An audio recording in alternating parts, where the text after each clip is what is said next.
Dana desa dapat dimanfaatkan untuk mendirikan badan usaha milik desa guna mendorong perekonomian masyarakat desa melalui badan usaha milik desa yang disingkat BUMDes. Pengelolaan BUMDes ini dituntut harus transparan agar tidak terjadi penyelewengan oleh pengelola BUMDes itu sendiri.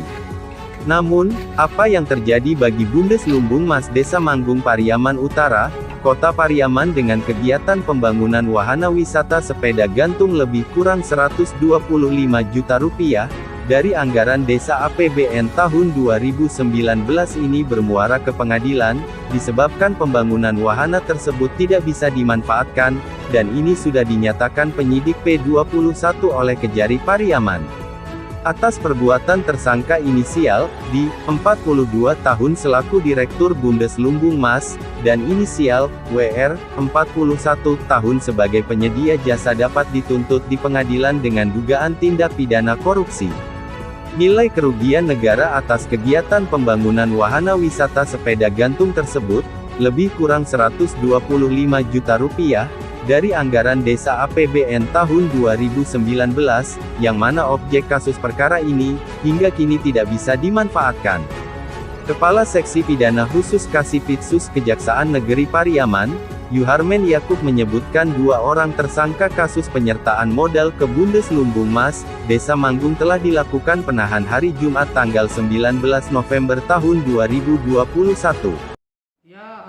Kami di bidang Pitsus Kejaksaan Negeri Pariaman, kami pada hari Jumat kemarin, kita sudah melaksanakan giat, ini pelaksanaan tahap 2, dari kasus dugaan tindak pidana korupsi penggunaan dana perintah modal pada BUMDes Desa Lumbung Mas, Desa Manggung, Kota Pariaman tahun anggaran 2019. Nah, kasus ini merupakan proses yang panjang, dari proses penyelidikan dan penyidikan.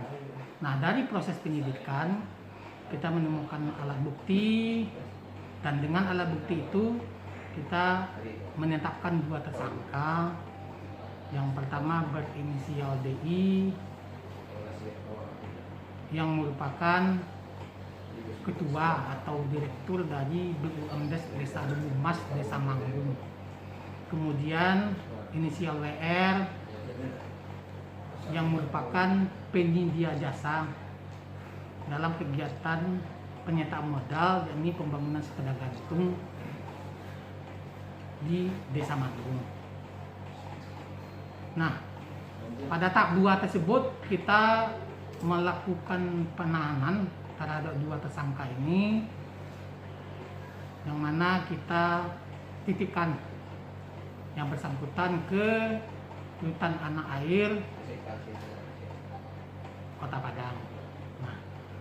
Nah, penahanan ini untuk 20 hari ke depan dan dapat dilakukan perpanjangan penahanan.